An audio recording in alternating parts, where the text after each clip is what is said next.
പാടില്ല എന്നും അത് ശ്രദ്ധയപ്പെട്ടതിന്റെ അടിസ്ഥാനത്തിൽ കൂടിയാണ് ഇങ്ങനെ ഒരു തീരുമാനമെടുക്കുന്നതുമാണ് അദ്ദേഹം അറിയിച്ചിട്ടുള്ളത്. അതുകൊണ്ട് മുഖ്യമന്ത്രിയായി ഔദ്യോഗികമായ യാത്ര നടത്തുന്ന വി.ഡി. സതീശന് ഒപ്പമുണ്ടാകുക പൈലറ്റ് വാഹനവും അതോടൊപ്പം തന്നെ എസ്കോർട്ട് വാഹനവും മാത്രമായിരിക്കും. കൂടുതൽ സുരക്ഷകളോ മറ്റ് സംവിധാനങ്ങളോ തനിക്ക് ആവശ്യമില്ലെന്നും തന്റെ പേരിൽ ജനങ്ങൾ റോഡുകളിൽ ബുദ്ധിമുട്ടാൻ പാടില്ലെന്നും ഏതെങ്കിലും സമയത്ത് വാഹന ബ്ലോക്ക് ഉണ്ടാകുന്ന തരത്തിലേക്കൊരു ബുദ്ധിമുട്ടുണ്ടാവുകയാണെങ്കിൽ അത് താൻ അറിയണമെന്നുമുള്ള നിർദ്ദേശമാണ് അദ്ദേഹം മുന്നോട്ട് വെച്ചിരിക്കുന്നത്. അതുകൊണ്ട് 20 വാഹനങ്ങളുടെയൊക്കെ അകമ്പടി ആഡംബരമാണെന്നും അത്തരം രീതിയിൽ ജനങ്ങളെ ബുദ്ധിമുട്ടിക്കാൻ പാടില്ല എന്നുമുള്ള നിർദ്ദേശം അത് കർശനമായി തന്നെ നൽകിയിട്ടുണ്ട് എന്നാണ് നമ്മൾ മനസ്സിലാക്കുന്നത്. അതുകൊണ്ട് ഇനി മുതൽ മുഖ്യമന്ത്രി വി.ഡി. സതീശൻ സഞ്ചരിക്കുമ്പോൾ അതിൽ എസ്കോർട്ടും പൈലറ്റും മാത്രമേ പാടുള്ളൂ.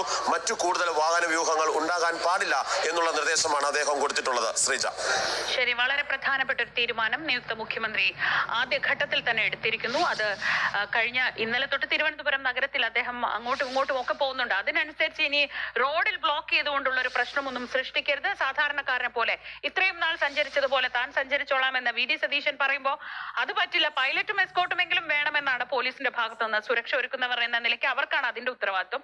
അതുകൊണ്ട് അങ്ങനെ പറയുന്നു. വളരെ സ്വാഗതാർഹമായ ഒരു തീരുമാനമാണ്. പ്രത്യേകിച്ച് ഇപ്പോഴത്തെ ഇന്ധന പ്രതിസന്ധിയൊക്കെ കണക്കിലെടുക്കുമ്പോൾ വാഹനങ്ങൾ കുറയ്ക്കുന്നതാണ് എന്തുകൊണ്ടും നല്ലതെന്നുള്ളത് അതിന്റെ മറ്റൊരു വശം.